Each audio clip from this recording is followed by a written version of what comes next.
ওমরে ফারুক সালাত শুরু করলেন, ফজরের সালাত, আল্লাহু আকবার। In the mean time Abu Lulu এই খঞ্জর নিয়ে ওমরে ফারুকের বুকের মধ্যে 3টা স্টেবিং করলেন। একটা মারলেন নাভির নিচে, মারার সাথে সাথে পাকস্থলী কেটে গেল। আরেকটা মারলেন পাজরে, পাজর ছিঁড়ে গেল। ইসলামিক লাইফ, জীবন গড়ুন কোরআন সুন্নাহর আলোকে। আজকে আমরা সাইয়েদনা ওমরে ফারুকের বায়োগ্রাফি সম্পর্কে জানবো। ওমরে ফারুক রাদিয়াল্লাহু তাআলা আনহু, the super hero of this উম্মাহ। এই উম্মার সুপার হিরো তিনি, ঠিক কিনা? ওনার মুখের আগে লাঠি চলতো বেশি। সুবহানাল্লাহ পড়বেন না? মাঝে মাঝে লাঠি চালানোরও দরকার আছে না নাই? সাইয়েদনা ওমরে ফারুক আমাদের জন্য অনুপ্রেরণা। He is the real super hero of Muslim উম্মাহ। তিনি এই উম্মার রিয়েল সুপার হিরো। এজন্য ওনার জীবনী থেকে আমরা কিছু শিক্ষা নেওয়ার চেষ্টা করব ইনশাআল্লাহ। পড়েন সাইয়েদনা ওমরে ফারুক কিভাবে ইসলাম ধর্ম গ্রহণ করলেন, কিভাবে বিশ্বনবীর প্রাণের কলিজার টুকরা হলেন, এটা দিয়ে আমরা শুরু করি। আল্লাহ তাআলা সাইয়েদনা ওমরে ফারুকের হৃদয়ের মধ্যে 3টা ধাক্কা মেরেছেন, ইমানের ধাক্কা। আওয়াজ করে বলতে হবে কয়টা? জোরে বলেন তো কয়টা? 3টা ইমানি ধাক্কা। এক হচ্ছে বিশ্বনবীর দোয়ার ধাক্কা। এক কি? দোয়ার ধাক্কা। 2 হচ্ছে সূরা হাক্কা দিয়ে দিয়েছেন আল্লাহ এক ধাক্কা। সুবহানাল্লাহ পড়বেন না? 3 হচ্ছে সূরাতু তাহা দিয়ে আল্লাহ দিয়েছেন আরেকটা ধাক্কা। এই 3টা ইমানি ধাক্কা যখন সাইয়েদনা ওমরে ফারুকের হৃদয়ে লাগলো, উনি পড়তে আরম্ভ করেছেন আশহাদু আল্লা ইলাহা ইল্লাল্লাহ ওয়া আশহাদু আন্না মুহাম্মাদান আবদুহু ওয়া রাসূলুহু। চিল্লায়ে পড়েন আল্লাহু আকবার। বিশ্বনবী মক্কায় বসে বসে তাহাজ্জুদের সালাত পড়ে আল্লাহর কাছে দোয়া করলেন, আল্লাহুম্মা আইজ্জাল ইসলাম বিআহাব্বির রাজুলাইনি ইলাইক। ও আল্লাহ, 2 জন লোকের নাম বলবো, 2 জনের দরকার নেই। এই 2 জনের একজনকে আপনি ইসলামের সুশীতল ছায়া তলে এনে ইসলামকে বিজয় দান করে দেন। মুহূর্তের মধ্যে দোয়াটা কবুল করে নিয়েছে কে? বিশ্বনবী বললেন, আল্লাহ 2 জনের নাম বলবো আজকের দোয়ায়। আবি জাহাল ইবনে হিশাম, হয়তো হিশামের বেটা আবু জাহেলকে আপনি ইসলামের ভিতরে নিয়ে আসেন, কিংবা ওমর ইবনুল খাত্তাব, খাত্তাবের বেটা ওমরকে আপনি ইসলামের ছায়া তলে নিয়ে আসেন। ওমরে ফারুকের জন্য দোয়াটা কবুল করে নিয়েছে কে? মক্কার যে অবস্থা, আল্লাহর হাবিব সাল্লাল্লাহু আলাইহি ওয়াসাল্লাম বুঝলেন মক্কার এই 2 জনের একজন যদি আমার সাথে না থাকে তাহলে মক্কায় দাওয়াতি কাজ চালিয়ে যাওয়া যাবে। আল্লাহরে বললেন, আল্লাহ বেশি চাই না, এই 2 জনের একজন, হয় আবু জাহেল নয় ওমর, হয় আবু জাহেল নয় ওমর। বিশ্বনবী যখন দোয়া করলেন, এই দোয়ার একটা ইমানি ধাক্কা, নুরানি ধাক্কা সাইয়েদনা ওমরে ফারুকের হৃদয়কে স্পর্শ করে ফেলল। দোয়া ইজ লাইক এ মিসাইল। এই যে আমরা দোয়া করি, এটা মিসাইলের মতো। যুদ্ধে মিসাইল হামলা করে না? মিসাইল হামলা করার পরে এই মিসাইল লক্ষ্য বস্তুতে যে ভেদ করে, ঠিক কিনা? তেমনি দোয়ার মতো যদি আপনি দোয়া করতে পারেন, আপনি যেই জন্য দোয়া করেছেন ঠিক ওই জায়গায় যে আপনার দোয়া স্পর্শ করে। সুবহানাল্লাহ পড়বেন না? বিশ্বনবীর দোয়ার মাধ্যমে প্রথমে সাইয়েদনা ওমরে ফারুকের হৃদয়ে এক ধাক্কা লাগলো। 2 নম্বরে রব্বুল আলামিন সূরাতুল হাক্কা দিয়ে ওমরে ফারুকের হৃদয়ের মধ্যে দিলেন এক ধাক্কা। পড়েন আল্লাহু আকবার। কোরআনের ভেতরে সূরাতুল হাক্কা নামে একটা সূরা আছে না নাই? আল হাক্কাতু মাল হাক্কা ওয়া মা আদরাকা মাল হাক্কা। পড়েন আল্লাহু আকবার। বিশ্বনবী যখন দোয়া করলেন, ওই দোয়া যখন সাইয়েদনা ওমরে ফারুকের হৃদয়ে স্পর্শ করলো, সাইয়েদনা ওমরে ফারুক সব সময় বিশ্বনবীরে ফলো করতে আরম্ভ করলেন। বিশ্বনবী ডানে গেলে লুকিয়ে লুকিয়ে ওমর ফারুক ডানে যায়, বিশ্বনবী বায়ে গেলে লুকিয়ে লুকিয়ে ওমরে ফারুক বায়ে যায়। বিশ্বনবী একবার মসজিদুল হারামে যে নামাজ পড়তে শুরু করলেন, ওমরে ফারুক তখন বিশ্বনবীর পিছু পিছু ছদ্মবেশে পেছন থেকে যে বিশ্বনবী কিভাবে নামাজ পড়ে দেখতে শুরু করলেন। বিশ্বনবী ইন দা মিন টাইম এশার নামাজে আল হাক্কাতু মাল হাক্কা তেলাওয়াত শুরু করে দিলেন। আল হাক্কাতু মাল হাক্কা তেলাওয়াত শুরু করে দিলেন। তেলাওয়াত করতে করতে বিশ্বনবী যখন তেলাওয়াত করতেছে, ওমরে ফারুক এরকম দুলতেছে আর মজা পাচ্ছে। ও মিয়া, বিশ্বনবীর কণ্ঠ বুঝি আমার মতো কণ্ঠ? আপনার মতো কণ্ঠ? আহমদ বিন ইউসুফের কণ্ঠ? আব্দুল বাসিতের কণ্ঠ না? বিশ্বনবীর গলায় যে কি সুরের ঝংকার আল্লাহ দিয়েছেন, কি সুরের লহরী আল্লাহ দিয়েছেন, একবার যে শুনতো পাগল হয়ে যেত। আল্লাহু আকবার। বিশ্বনবী সূরা হাক্কা মন্ত্রমুগ্ধ তেলাওয়াতে, মন্ত্রমুগ্ধ সুর দিয়ে, মন্ত্রমুগ্ধ কণ্ঠ দিয়ে তেলাওয়াত করতে লাগলেন। এশার সালাতে ওমরে ফারুক দুলতে লাগলেন। ওমরে ফারুক যত শুনেন অবাক হয়ে যায়, যত শুনেন অবাক হয়ে যায়, যতই শুনে অবাক। কিরে, কারণ তিনি আরবি ভাষা বুঝতেন। এত সুন্দর শব্দের গাঁথনি, এত প্রাঞ্জল বর্ণনা, এত সুন্দর অন্তমিল, এটা কবিতা না হয়ে পারে না। উনি মনে মনে ভাবলেন এটা মনে হয় কবিতা। It might be poem, it could be poem. Muhammad মনে হয় কবি হয়ে গেছে, তার কাব্য প্রতিভা দিয়ে সে এটা বানিয়েছে। তা না হলে এত সুন্দর কথা, এটা কবিতা না হয়ে পারে। ইন দ্য মিন টাইম বিশ্বনবী কিন্তু দেখতেছে না যে পেছনে ওমর। বিশ্বনবী তেলাওয়াত করছিলেন। ইন দ্য মিন টাইম বিশ্বনবী পড়ছিলেন ওমা হুয়া বিকাউলি শাইরিন কলিলাম মা তুমিনুন। এই আয়াতের অর্থ হলো এটা কোনো কবির কথা নয়, খুব অল্প সংখ্যক লোকই তোমরা ঈমান আনো। সুবহানাল্লাহ পড়েন। এটাকে বলে কোইনসিডেন্ট। কোইনসিডেন্ট, হুট করে অনেক সময় মিলে যায়। যায় কি যায় না? আপনি একজনের কথা ভাবতেছেন, বাজারে গেলেন, বাজারে যেই দেখেন ওই লোকটা দাঁড়ায় আছে, এরকম হয় কি হয় না? কোইনসিডেন্ট। ওমরে ফারুক মনে মনে যেটা ভাবতেছে ওই কথা দিয়ে বিশ্বনবী তেলাওয়াত করতেছে। আল্লাহু আকবার। বিশ্বনবী যে আয়াত তেলাওয়াত করছিলেন, আয়াতের অর্থ হলো এটা কোনো কবির বানানো কবিতা না, খুব অল্প সংখ্যক লোকই তোমরা ঈমান আনো। ওমরে ফারুক আটকে উঠলেন, থমকে দাঁড়ালেন। ঘটনা কি? আমি মনে মনে ভাবলাম, কি রে, এত সুন্দর কথা, এটা তো মানুষের কথা হতে পারে না, এটা নিশ্চয়ই কবিতা, কবির কথা। কিন্তু মুহাম্মদ এখন আবার পড়তেছে ওমা হুয়া বিকাউলি শাইর, এটা কোনো শায়েরের, কবির কথা নয়। কলিলাম মা তুমিনুন, অল্পই তোমরা ঈমান আনো। তার মানে আমার মনে যা চলে মুহাম্মদ এটা টের পায়। মুহাম্মদ গণক। নাউজুবিল্লাহ পড়বেন না? মুহাম্মদ অনেক বড় মাপের একজন গণক।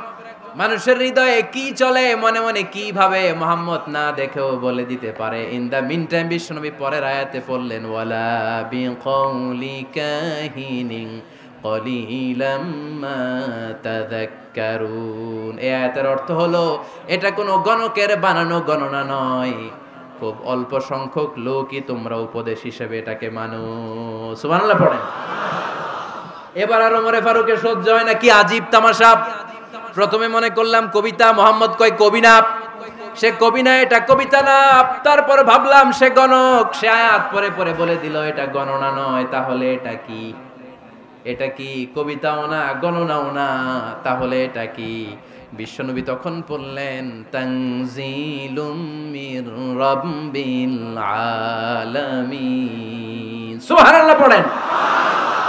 পরের আয়াত ছিল তানজিলুম মির রাব্বিল আলামিন।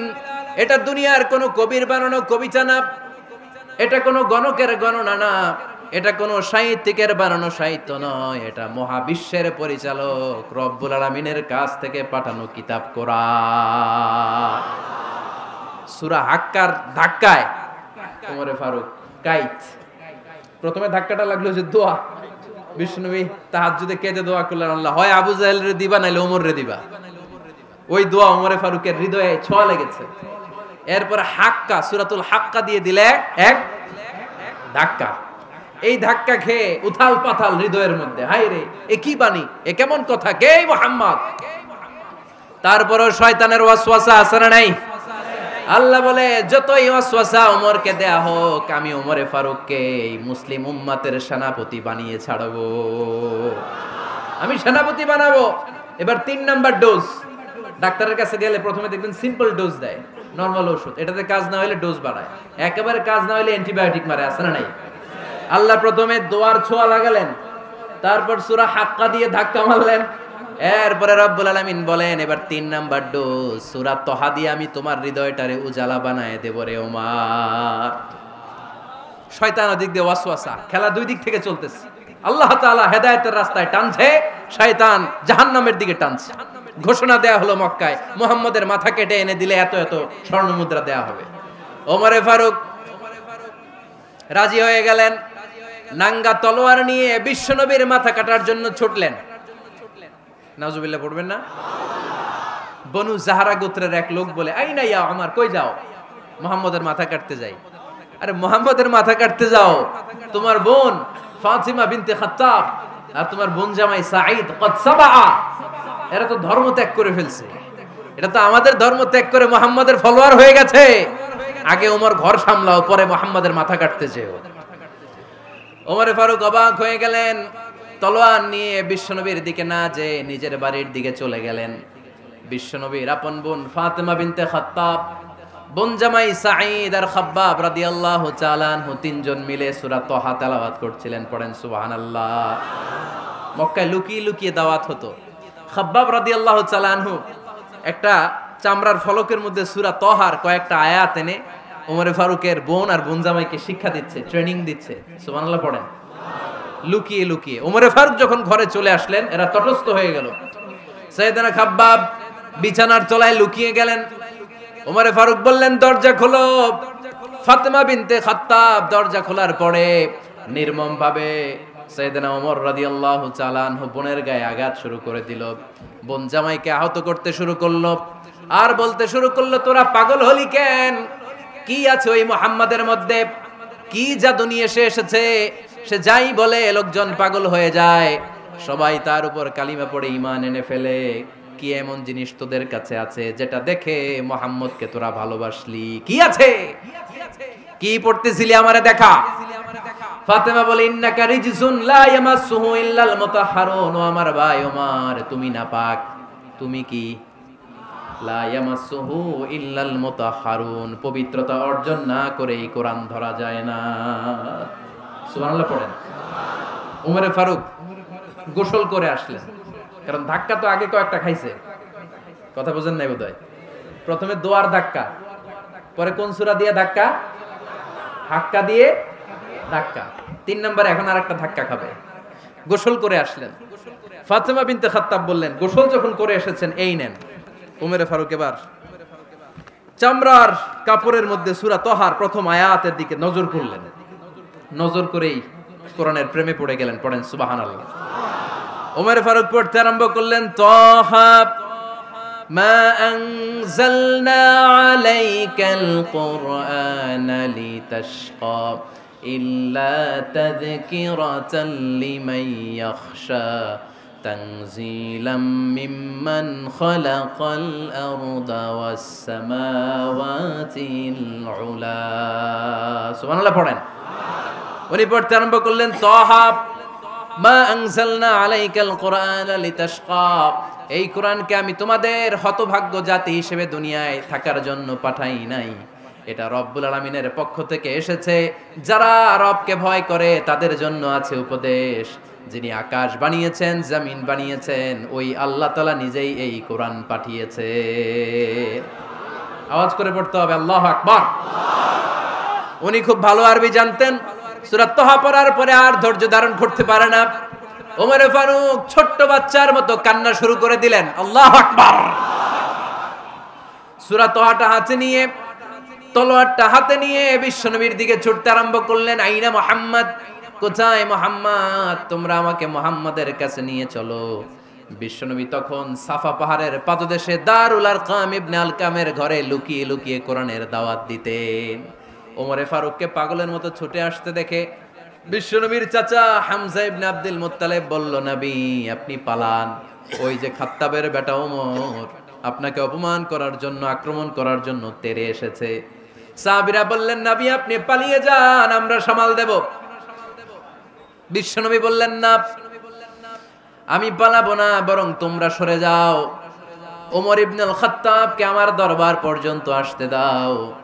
আমার তো মনে হচ্ছে ওই যে তাহাজ্জুদের নামাজ শেষে চোখের পানি ছেড়ে যে আমি আল্লাহর কাছে দোয়া করেছি, আজকে আমার ওই দোয়াটা কবুল হতে শুরু করেছে।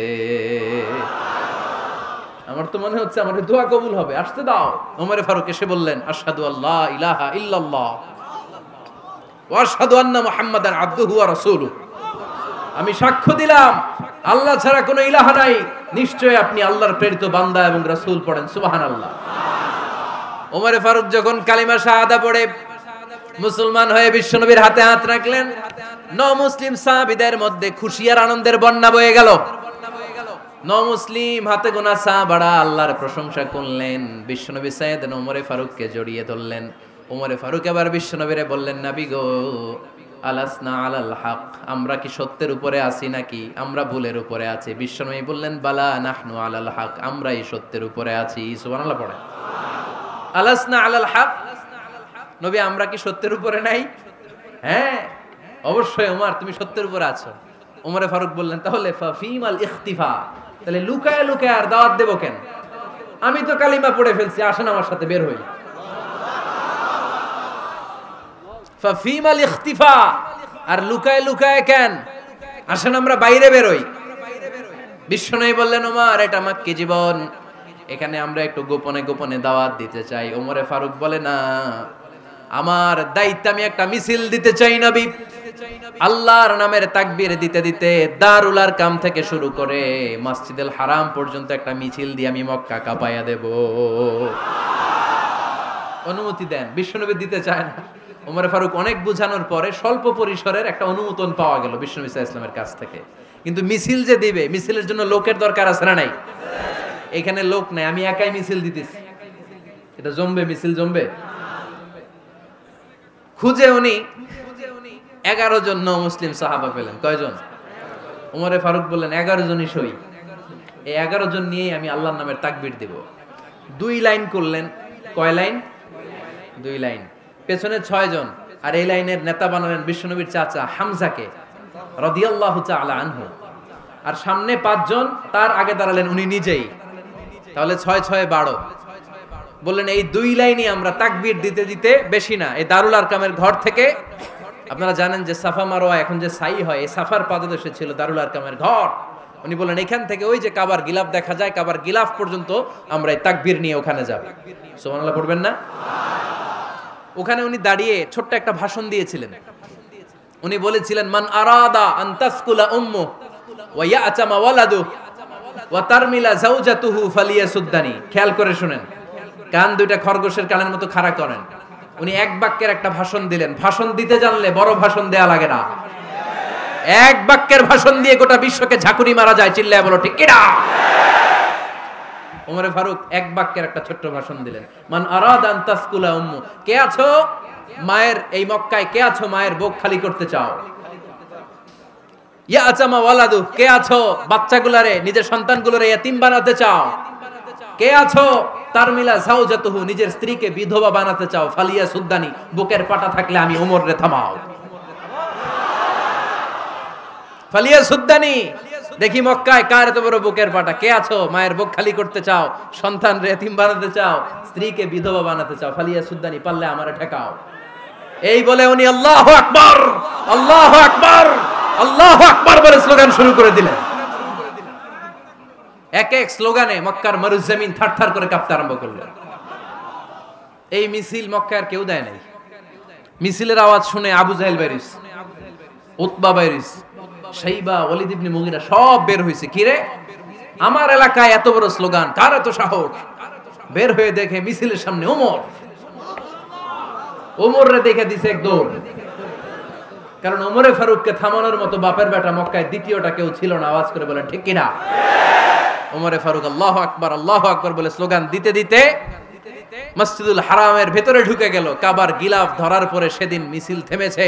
ওই আল্লাহর নামের স্লোগান সেদিন কেউ থামাতে পারে নাই, কিয়ামত পর্যন্ত কেউ থামাতে পারবে না। চিল্লায় বলো ঠিক কিনা?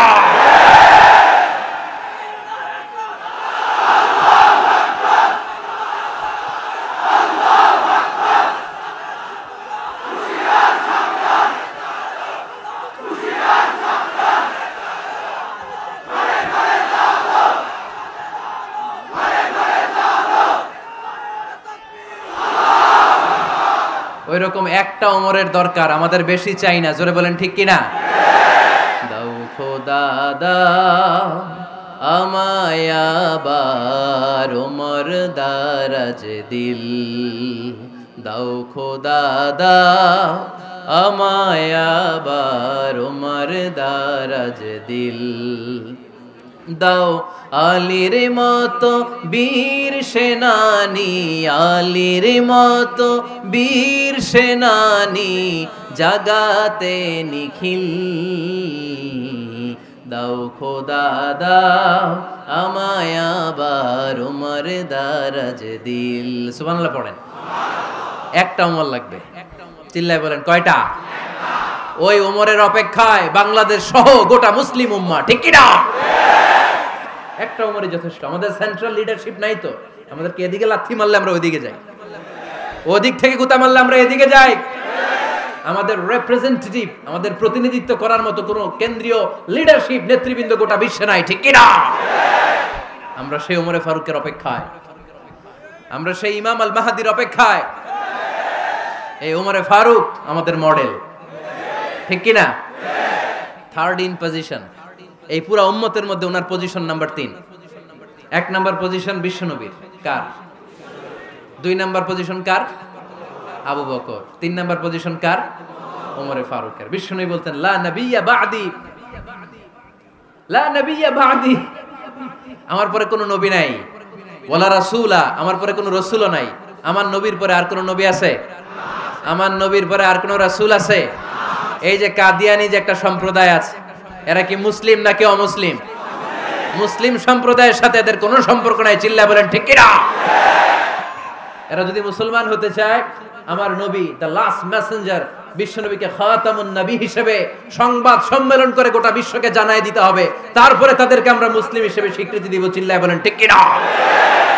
তা না হলে তারা কোন ধর্মের এটাকে জানাই দিতে হবে। No inferiority complex, no identity crisis. Identity ক্রাইসিসে থাকা যাবে না। আপনারা কোন ধর্মের এটা জানায় দেন। আপনারা বিশ্বনবীরও শেষ নবী মানবেন না, আবার মুসলিম বলেও নিজেদেরকে ট্যাগ লাগাতে চাইবেন। সাধারণ মুসলমানরা এটা এই ধোঁকাবাজি মানে না, চিল্লায় বলেন ঠিক কি না? আমার নবীর পরে কোনো নবী নাই, আমার রাসূলের পরে কোনো রাসূল নাই, ঠিক কি না?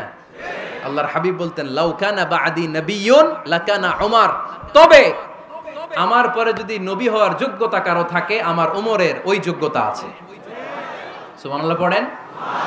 প্রভু তুমি বলেছো রাসূল দেবে না, বলনি দেবে না ওমর, বলনি দেবে না হামজা তারি, খালিদ বিজয় সমর। প্রভু তুমি বলেছো রাসূল দেবে না, বলনি দেবে না ওমর, বলনি দেবে না হামজা তারি, খালিদ বিজয় সমর। প্রভু তুমি বলেছো রাসূল দেবে না। সুবহানাল্লাহ পড়েন। এজন্য আমরা একটা ওমর চাই। কয়টা? বেশি লাগবে? নেতার মতো নেতা কয়টা লাগে? জোরে বলেন কয়টা? Enough, that's enough. Omar Farooq our super hero. ওনার সাথে বিশ্বনবী সাল্লাল্লাহু আলাইহি ওয়াসাল্লামের মুসাহারার সম্পর্ক ছিল। ওমরে ফারুক যে বিশ্বনবীর শ্বশুর, এটা অনেকে জানেই না। ওমরে ফারুক রাদিয়াল্লাহু তাআলা আনহু বিশ্বনবীর শ্বশুর ছিলেন। এটা আজকে নতুন শুনছেন, কে কে হাত তোলেন? দেখছেন হুজুর? সঠিক বলছি না আমি? অনেকে আমরা জানি না। মাশাআল্লাহ, জানতে লজ্জা নাই, শিখতে লজ্জা নাই। লজ্জা হচ্ছে অজ্ঞতায় আর মূর্খতায়, ঠিক কি না? আমরা শিখতে রাজি আছি। যে কথা বলে আমরা তার ছাত্র। আমার আগে হুজুর কথা বলতেছিলেন, আমরা ছিলাম ছাত্র। এখন আমি কথা বলতেছি, এখন আমরা সবাই হয়ে গেছি ছাত্র, ঠিক কি না? যিনি বলেন তিনি শিক্ষক, বাকিরা আমরা ছাত্র, ঠিক কি না? 4 খলিফার 2 খলিফা, ইসলামের 4 খলিফার 2 খলিফা বিশ্বনবীর মেয়ের জামাই, আর বাকি 2 খলিফা বিশ্বনবীর শ্বশুর। সুবহানাল্লাহ পড়েন। সাইয়েদনা আলী রাদিয়াল্লাহু তাআলা আনহু, সাইয়েদনা উসমান যুন-নূরাইন বিশ্বনবীর মেয়ের জামাই। উসমান রাদিয়াল্লাহু তাআলা আনহুর কাছে বিশ্বনবী 2 মেয়েকে বিয়ে দিয়েছিলেন। একজন মারা যাওয়ার পরে আরেকজন। বিশ্বনবী বলেছেন এরপরে আরেকটা থাকলে ওইটারও বিয়ে দিতাম। সুবহানাল্লাহ পড়বেন না? 2 জন ছিল মেয়ের জামাই আর 2 জন ছিল শ্বশুর। সাইয়েদনা আবু বকর শ্বশুর, বিশ্বনবীর স্ত্রী আম্মাজান আয়েশা রাদিয়াল্লাহু তাআলা আনহার বাবা। বিশ্বনবীর স্ত্রী আম্মাজান হাফসা রাদিয়াল্লাহু তাআলা আনহার বাবা ছিল সাইয়েদনা ওমর ফারুক। চিল্লায় পড়েন আল্লাহু আকবার। জানো তো না পজিশন না? সাইয়্যিদু কুহুলিল জান্নাহ, জান্নাতে যত নারীরা যাবে, নারীদের সর্দারিনী হবে সাইয়্যিদাতুনা ফাতেমা রাদিয়াল্লাহু তাআলা আনহা। এই ফরিদপুরের যত ইয়াং স্টারেরা তোমরা যারা জান্নাতে যাবে, তোমাদের লিডার হবে সাইয়েদনা হাসান আর হুসাইন রাদিয়াল্লাহু তাআলা আনহুমা। আর বয়স্ক মুরব্বীরা যারা জান্নাতে ঢুকবেন, আপনাদের লিডার হবে সাইয়েদনা আবু বকর আর সাইয়েদনা ওমর ফারুক রাদিয়াল্লাহু তাআলা আনহু। সুবহানাল্লাহ পড়তে পারলেন না? ওমর ফারুক এটা সাধারণ কোনো ক্যারেক্টারিস্টিক্স নয়। ওনাকে আল্লাহ তাআলা নলেজও দিয়েছেন, আবার দিনদারিও দিয়েছেন। আমার দিনী ভাইয়েরা খেয়াল রাখবেন, কোনো আলেমের মধ্যে বা কোনো নেতার মধ্যে যদি এই দুইটার সমন্বয় আপনি পান, যে তার জ্ঞানও আছে আবার দিনদারিও আছে, he belongs the knowledge and he belongs the তাকওয়া, সে গোটা বিশ্বকে জয় করে ফেলবে। ঠিক কি না? যার মধ্যে জ্ঞান আছে, যার মধ্যে তাকওয়া আছে, তারে কেউ থামায় রাখতে পারে? ওমরে ফারুককে এই দুই নেয়ামত দিয়ে ধন্য করেছে কে? সহিহ বুখারীর বর্ণনা, বিশ্বনবী সাহাবীদের সামনে একটা স্বপ্নের কথা বলছেন। বিশ্বনবী বললেন, আমি স্বপ্নে দেখলাম আমার আঙ্গুলের ফাঁকা থেকে দুধ বের হচ্ছে, আমি তৃপ্তি সহকারে দুধ খেলাম। খাওয়ার পরে দেখলাম আঙ্গুলের মধ্যে একটু দুধ লেগে আছে। আমার আঙ্গুলে অতিরিক্ত লেগে থাকা দুধটা আমি ওমরে ফারুকের মুখের মধ্যে লাগিয়ে দিলাম। সাহাবারা বললেন, ইয়া রাসূলুল্লাহ, ইয়া হাবিবাল্লাহ, মাযা আওয়ালতা বিহি, এই স্বপ্নের আপনি কি ব্যাখ্যা করলেন, আমরা তো বুঝলাম না। বিশ্বনবী বললেন, আওয়ালতু বিহি আল ইলম, আমি এই দুধ দিয়ে জ্ঞানের ব্যাখ্যা করেছি, কারণ ওমরকে আল্লাহ যেই জ্ঞান দিয়েছে গোটা বিশ্বের কাউকে এত জ্ঞান দেয় না। এজন্য স্বপ্নে যদি কেউ দেখেন যে আপনি দুধ খাচ্ছেন, তার মানে আল্লাহ তাআলা আপনার জ্ঞান বাড়ায় দিবেন। ওমরে ফারুককে দুধ খেয়ে অতিরিক্ত দুধের অংশটা বিশ্বনবী আবু বকর রাদিয়াল্লাহু তাআলা আনহুর মুখে দেন নাই, সাইয়েদনা উসমানের মুখে দেন নাই, আলী রাদিয়াল্লাহু তাআলা আনহুর মুখে দেন নাই। স্বপ্নে ওই অতিরিক্ত লেগে থাকা দুধটা বিশ্বনবী ওমরে ফারুকের ঠোঁটের মধ্যে লাগিয়ে দিয়েছেন। এই হাদিস থেকে প্রমাণ হয় আল্লাহ তাআলা জ্ঞানের নেয়ামতে সাইয়েদনা ওমরে ফারুককে ধন্য করেছেন। আবার বুখারীর বর্ণনা, বিশ্বনবী সাল্লাল্লাহু আলাইহি ওয়াসাল্লাম আরেকটা স্বপ্নের বর্ণনা দিচ্ছেন। তিনি বললেন, তোমাদের সবাইকে স্বপ্নে আমার সামনে দাঁড় করানো হলো।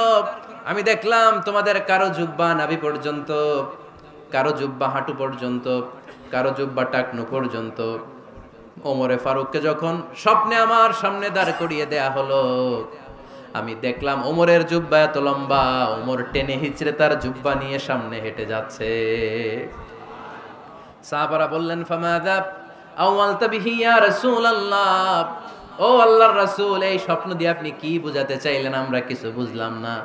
বিশ্বনবী বললেন, আউয়ালতু বিহি আদ-দীন, আমি এই হাদিসের দ্বারা দ্বীনের ব্যাখ্যা করলাম, যার জামা যত লম্বা তার দ্বীনদারি তত বেশি।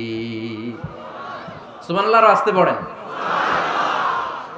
স্বপ্নে দেখলেন কোন সাহাবীর জুব্বা নাভি, কোন সাহাবীর হাঁটু, কারোটা টাকনু, কিন্তু ওমরে ফারুকের জুব্বা এত লম্বা, ইয়াজুরু থাওবাহু, তিনি তার জুব্বা টেনে হিচড়ে যাচ্ছেন। বিশ্বনবী বললেন, এটা দ্বারা আমি দ্বীন, আমি তাকওয়া, দ্বীনদারি, তাকওয়া, এটার ব্যাখ্যা করেছি। তার মানে ওমরে ফারুকের তাকওয়ার সামনে সব তাকওয়া পানি হয়ে যাবে। কোন সুবহানাল্লাহ। আল্লাহ তাআলা সাইয়েদনা ওমরে ফারুককে দ্বীনের জ্ঞান দিয়েছেন, তাকওয়া দিয়েছেন। যুবক ভাইরা, যাকে আল্লাহ তাআলা দ্বীনের জ্ঞান দেয়, যাকে আল্লাহ তাআলা তাকওয়ার এই গুণ দিয়ে সমৃদ্ধ করে, তার জন্য গোটা বিশ্বের সব দরজাগুলোকে ওপেন করে দেয় কে? কত বড় মুত্তাকি ছিলেন সাইয়েদনা ওমরে ফারুক। মদিনার সমাজে কয়জন মুনাফিক ছিল বিশ্বনবী ছাড়া কেউ বলতে পারতেন না। বিশ্বনবী কোন সাহাবীকে মুনাফিকদের লিস্ট দিয়ে যান নাই, একজন সাহাবী ছাড়া। দেখি কেউ বলতে পারেন কিনা ওই সাহাবীর নাম? কি নাম? হুযায়ফা ইবনুল ইয়ামান রাদিয়াল্লাহু তাআলা আনহু। ওনাকে বলা হতো সাহিবু সিররি রাসূলিল্লাহ, আল্লাহ রাসূল সাল্লাল্লাহু আলাইহি ওয়াসাল্লামের গোপন তথ্যের ধারক বাহক। সুবহানাল্লাহ পড়বেন না? বিশ্বনবী ইন্তেকালের আগে মদিনার সমাজে মোট কয়জন মুনাফিক আছে, এই তথ্য আবু বকরকে বলেন নাই, ওমর রাদিয়াল্লাহু তাআলা আনহুকে বলেন নাই, উসমান রাদিয়াল্লাহু তাআলা আনহু, আলী রাদিয়াল্লাহু তাআলা আনহু, আশারাতুল মুবাশশিরিনা বিল জান্নাহ কোন সাহাবীকে বলেন নাই। শুধুমাত্র কেবলমাত্র একমাত্র হুযায়ফা ইবনুল ইয়ামান রাদিয়াল্লাহু তাআলা আনহুর কাছে মুনাফিকদের লিস্টে বিশ্বনবী দিয়ে গিয়েছেন। সুবহানাল্লাহ পড়েন। মদিনায় কারা কারা মুনাফিক কেউ জানতো না হুযায়ফা ছাড়া। কে ছাড়া? নামটা আজকে মুখস্থ করেন, যাতে অন্য কোনো ওয়াজে কেউ জিজ্ঞেস করলে বলতে পারেন। মুনাফিকদের লিস্ট যে সাহাবীর কাছে বিশ্বনবী দিয়ে গিয়েছিলেন, সাহাবীর নাম কি? নাম? নামটা কেমন লাগে? ভাল লাগে? অনেকে আমারে জিজ্ঞেস করে, হুজুর আমার ছেলে হবে আগামী মাসে, একটা নাম দেন। নাম দিয়ে দিলাম হুযায়ফা। যাদের হবে ছেলে, এলাকায় যাদের নেক্সট কয়েক মাসে ছেলে হবে, খালি হুযায়ফা চলবে। কি চলবে? ভাল লাগে? নামটা ভাল লাগে? রাইখেন, অনেক সুন্দর নাম। উনি জানতেন মুনাফিক কারা। দেখেন ওমরে ফারুকের তাকওয়ার লেভেলটা কত হাই। ওমরে ফারুক একদিন হুযায়ফা রাদিয়াল্লাহু তাআলা আনহুর কাছে গেলেন, যে বললেন, হুযায়ফা, বিশ্বনবী ইন্তেকালের আগে মুনাফিকদের নামের লিস্টটা কারো কাছে দেয় নাই, আমার জানা নাই, সাইয়েদনা আবু বকরের জানা নাই, কোন সাহাবীর জানা নাই, তুমি ছাড়া। আমি তোমার কাছে জানতে চাই, আমি ওমরের নামটা ওই মুনাফিকদের খাতায় আছে কিনা আমার একটু বলো। আমার ওমরের নামটা ওই মুনাফিকদের লিস্টিতে একটু আছে কিনা, নামটা একটু বলো। যদি থাকে আমি ভালো হয়ে যাব, আমি নেফাকি দূর করে পাক্কা মুমিন হতে চাই। আমার নাম যদি মুনাফিকের লিস্টে থাকে আমি তো শেষ। হুযায়ফা চোখের পানি ছেড়ে দিয়ে বলে, আমিরুল মুমিনিন, কেমন প্রশ্ন করলেন আপনি? আপনি বিশ্বনবীর শ্বশুর, এই উম্মতে আপনার পজিশন 3 নাম্বার। আপনারে মুনাফিকরা ভয় পায়, শয়তান আপনারে ভয় পায়। আপনি জান্নাতে সব বয়স্ক লোকদেরকে নিয়ে জান্নাতের মধ্যে আগে আগে ঢুকবেন, কেমন করে মুনাফিকদের কাতারে আপনার নাম থাকতে পারে ওমর? সুবহানাল্লাহ পড়ে। কি বিনয়ী, কি তাকওয়া। হুযায়ফাকে যে ধরতেন, হুযায়ফা একটু বলো না আমার নামটা মুনাফিকদের লিস্টিতে আছে কিনা। ওমরে ফারুকের যদি এই টেনশন থাকে যে আমি মুনাফিক হয়ে গেলাম কিনা, আমাদের এই টেনশন থাকার দরকার আছে না নাই? হ্যাঁ, যেন সব সময় আল্লাহর কাছে দোয়া করতে হবে, আল্লাহ তুমি নেফাকি থেকে আমাদেরকে বাঁচাও। আরো জোরে পড়েন আমিন। ওমরে ফারুক রাদিয়াল্লাহু তাআলা আনহু আমাদের সুপার হিরো, আমাদের সবাই বলেন আমাদের। উনি কত বড় সুপার হিরো শুনেন। উনি জুমার খুতবা দিচ্ছেন। কি দিচ্ছেন? মসজিদে নববীতে খুতবার মাঝখানে হঠাৎ বললেন, ইয়া সারিয়াতাল জাবাল, ইয়া সারিয়াত ইবনে জানিমিল জাবাল। এই কথা বলেই আবার খুতবা দিতে শুরু করলেন। ওনার এই ইয়া সারিয়াত ইবনে জানিমিল জাবালের সাথে আগের কথারও কোনো মিল নাই, পরের কথারও কোনো মিল নাই। জুমার নামাজের পর মুসল্লি সাহাবারা ধরলেন, বললেন, ইয়া আমিরাল মুমিনিন। খুতবার মাঝখানে হঠাৎ করে ইয়া সারিয়াত ইবনে জালিমিল জাবাল বলে আপনি চিৎকার করলেন কেন? আপনার এই বাক্যের সাথে আপনার খুতবার আগের বাক্যের কোনো মিল নাই, আপনার খুতবার পরের বাক্যেরও কোনো মিল নাই। এই কথা আপনি কারে বললেন, কারে উদ্দেশ্য করে বললেন? এই কথার তাৎপর্য কি আমাদেরকে বুঝিয়ে বলেন। ওমরে ফারুক বললেন, আমি যখন খুতবা দিচ্ছি আমি দেখতে পেলাম ওই যে কয়েক মাস আগে আমি আমার মুসলিম সেনাবাহিনী পারস্যে আক্রমণের জন্য পাঠিয়েছি, বর্তমান ইরান, ইরানের ওই বিশাল এলাকাতে পারস্যে আমি আমার ব্যাটালিয়ন পাঠিয়েছি। আমি হঠাৎ করে দেখতে পেলাম আমার মুসলিম বাহিনীর সেনাপতি যুদ্ধের এক পর্যায়ে তার ডানে আছে উপত্যকা, বায়ে আছে পাহাড়, সে পাহাড়ি রাস্তা ছেড়ে দিয়ে উপত্যকার দিকে যেতে শুরু করেছে। আমি দেখতে পেলাম আমার মুসলিম বাহিনী যদি উপত্যকার দিকে ছুটে বেড়ায়, কাফির মুশরিকরা আমার মুসলিম বাহিনীকে কচুকাটা করে ফেলবে। তাই আমি এখান থেকে তাদেরকে কমান্ড দিয়ে বলেছি, ইয়া সারিয়াতাল জাবাল, উপত্যকার দিকে নয় পাহাড়ের দিকে যাও, তাহলেই তোমাদের বিজয় নিশ্চিত হয়ে যাবে। উপত্যকার দিকে যেও না, ইলাল জাবাল, ইলা সারিয়াতিল জাবাল, পাহাড়ের দিকে ছোট। সাহাবারা অবাক, ঘটনা কি? উনি বসে আছেন মদিনায় মসজিদে নববীর মিম্বারে দাঁড়িয়ে, উনি যদি ইয়া সারিয়াতাল জাবাল বলে এটা কি ইরানে যাবে নাকি? ও মিয়া, তখনকার সময়ে বর্তমানের মতো মোবাইল ছিল নাকি, ইন্টারনেট ছিল নাকি, কিছু ছিল? খালি মুখে আমি যদি বলি ইয়া সারিয়াতাল জাবাল, এটা ইরানে যাবে, ইন্ডিয়া যাবে, ঢাকায় তো যাবে না, ফরিদপুর শহরেই তো বসবে না, ঠিক কিনা? কিন্তু এটা আমিরুল মুমিনিন, বিশ্বাসী সাহাবারা বিশ্বাস করে নিল। কিছু মুনাফিক ছিল, এরা কয় না ঝামেলাস, এটা তো সম্ভব না, এক কাজ করি, এই সেনাপতি যখন বিজয়ী বেশে মদিনায় ফিরে আসবে আর আমরা ধরবো। এরা দিন গুনতে লাগলো, এই সেনাপতি মুসলিম বাহিনী নিয়ে পারস্য জয় করে কবে ফিরে আসবে। এই মুনাফিকের দলগুলো কখনো সেনাবাহিনীকে অভ্যর্থনা জানাতে যেত না, কিন্তু এইবার সবার আগে মদিনার উপকণ্ঠে যে সেনাপতিদেরকে অভ্যর্থনা জানানোর জন্য ফুল নিয়ে রেডি, ফুল নিয়ে দাঁড়ায়। সেনাপতি ঢুকার সাথে সাথে ধরছে, এই সেনাপতি কোত্থেকে আসছো? কয় পারস্য জয় করে আসছি। কয় এমন এমন দিন, জুমার দিন দুপুর বেলা যুদ্ধের মাঝখানে আমিরুল মুমিনিনের কণ্ঠের কোন কথাবার্তা শুনছো নাকি? সেনাপতি অবাক, কয় তোমরা জানলা কেমনে? শুনছি তো। সুবহানাল্লাহ পড়বেন না? আমরা যুদ্ধে একটা ভয়ঙ্কর অবস্থার মধ্যে ছিলাম, পেছন থেকে শত্রু আমাদেরকে আক্রমণ করতে শুরু করে দিল। ডানে যাব না বায়ে যাব, সামনে যাব নাকি পেছনে যাব, রাস্তা খুঁজে পাচ্ছি না। ডান দিকে ছিল আমাদের উপত্যকার রাস্তা, বাঁ দিকে ছিল পাহাড়ি পথ। আমরা সোজা পথ হবে মনে করে উপত্যকার দিকে ছুটতে আরম্ভ করলাম। হঠাৎ করে আমিরুল মুমিনিনের কণ্ঠ বজ্র কণ্ঠে আমার কানের মধ্যে ভেসে আসলো। আমার মনে হলো আমিরুল মুমিনিন কেমন যেন আমাকে কমান্ড দিচ্ছেন আর বলছেন, ইয়া সারিয়াতাল জাবাল, ডান দিকে উপত্যকার পথে নয়, তাড়াতাড়ি পাহাড়ের দিকে সৈন্যবাহিনী নিয়ে উঠে যা। পাহাড়ের দিকে, ডানে না। This is wrong track and this is the right track. ওই দিন যদি ওমরে ফারুকের ওই গাইডলাইন, আমিরুল মুমিনিনের কমান্ড যদি আমি না শুনতাম, আজকে বিজয়ের বেশে ফিরতেও পারতাম না, আমাদের চেহারাও তোমরা দেখতে পেতে না। ওমরে ফারুকের ওই কমান্ড, ওই গাইডলাইন অদৃশ্য থেকে শোনার কারণে ওই পারস্যের মধ্যে আমাদেরকে সেই যুদ্ধে বিজয় দান করেছে কে? দিস ইজ ওমরে ফারুক, দিস ইজ ওমরে ফারুক।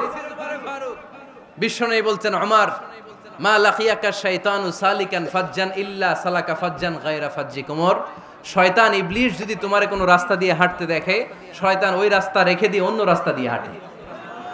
সুবহানাল্লাহ। বাড়িতে যায় বললেন, কে বলতেছে? বিশ্বনবী। কার ব্যাপারে? ওমরে ফারুকের ব্যাপারে। শয়তান যদি দেখে যে ওমরে ফারুক এই রাস্তা দিয়ে হাঁটতেছে, শয়তান ওই রাস্তা রেখে দিয়ে অন্য রাস্তা দিয়ে হাঁটে। সুবহানাল্লাহ পড়েন।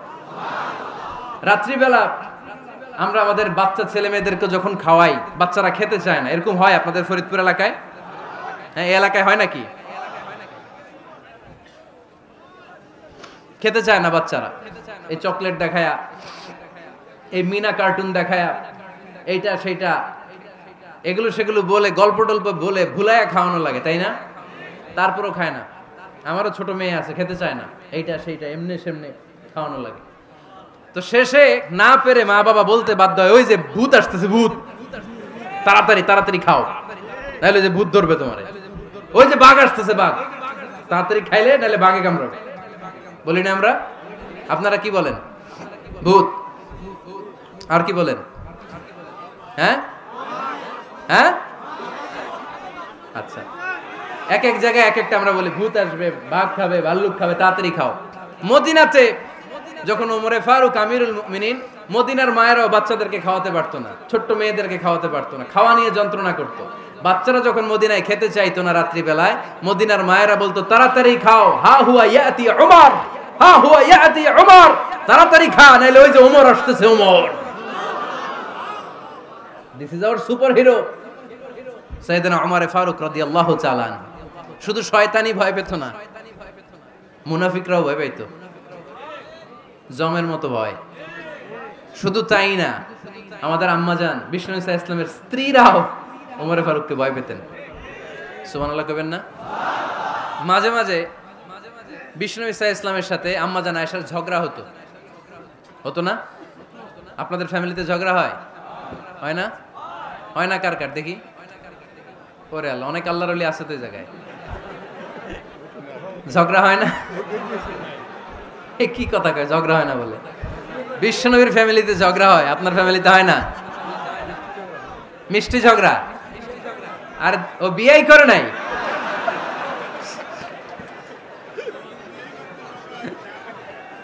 ঝগড়া তো হবেই, দাম্পত্য জীবনের মজাটাই তো এখানে। কখনো ঝগড়া, কখনো আনন্দ, একটু বৃষ্টি, একটু রোদ, একটু হাসি, একটু কান্না, ভালো লাগা, ভালোবাসা শেয়ার করে নেয়া, মিলেমিশে একাকার হয়ে যাওয়া, ঠিক কিনা? তো আল্লাহর হাবিব সাল্লাল্লাহু আলাইহি ওয়াসাল্লামের সাথে আম্মাজান আয়েশার ঝগড়া হতো। তো একদিন ঝগড়া হয়ে দুইজন রেগে আছে। খবরদার, দুইজন রেগে থাকবেন না আবার। একজন রাগলে আরেকজন থেমে যাবেন, কারণ এই ছোট্ট ঝগড়া থেকে এটা অনেক সময় বিচ্ছেদের দিকে গড়ায়। আমার প্রিয় ফরিদপুরবাসী, ভাবি রেগে গেলে আপনি রাইগেন না, ওই দিন আপনি একটু ঠান্ডা থাকেন। আবার আপনি রেগে গেলে, আমার মাইকের আওয়াজ যদি ভাবিরা শুনেন, আপনারা রেগে যায় না, একটু ঠান্ডা থাকবেন। দুইজনে রেগে গেলে তো তৃতীয় বিশ্বযুদ্ধ শুরু হবে, তাই না? একজন রেগে গেলে আরেকজন ঠান্ডা। কারণ এই সামান্য ঝগড়া থেকে ইগোর কারণে এটা বিচ্ছেদ আর ডিভোর্স পর্যন্ত গড়ায়। আর শয়তান এখানে উস্কানি দেয়, কারণ ইমানদারদের ফ্যামিলি ভাঙতে পারলে শয়তান সবচেয়ে বড় খুশি হয়। আর ইমানদারদের ফ্যামিলি টিকে থাকলে খুশি হয়ে যায় কে?